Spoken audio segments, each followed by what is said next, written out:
All right, folks, so resuming where we left on page 13, we started with the very first line of our amortization table, where the principal at the end of the first period, well, at the end of payment 0, is that initial loan amount of $199,000. What is going to go in the payment amount column? What variable goes there? It's R. Those are our regular payments. And folks, I'm not going to try to trick you. I'm not going to like switch up the order of these boxes or everything. So this is how we set up an amortization table. So our first payment amount will be $1,407.76, as will our next payment, as will our next payment. And I'm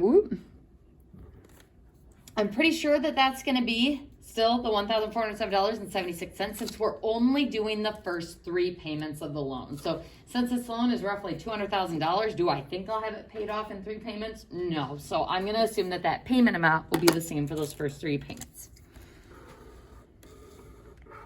There's our R. All right, folks, the interest for the period. How did we figure that out? We actually answered that in question D. How much of the first payment is interest?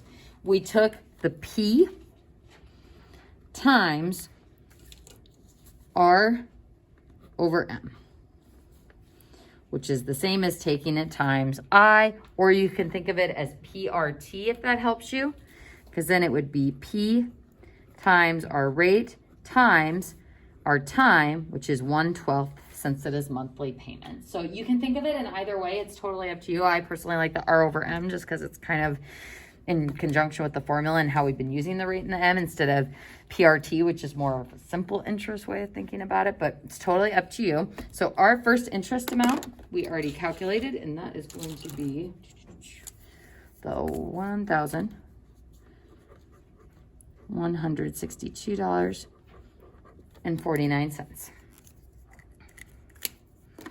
So,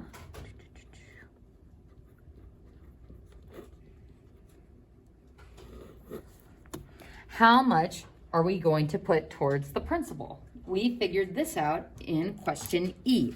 We took that payment amount minus the interest for the period, and that gave us the portion to the principal of $245.27. So subtract those to get $245.27. So now, how do I figure out how much is left to pay off on the loan? We take $199,000 and subtract the $245.27. So subtract these two,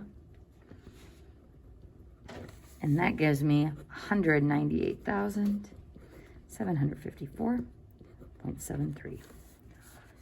All right, folks, here's what I'm going to do. I'm going to fill in the last corner box of this table and tell you that you should get $198,259.89.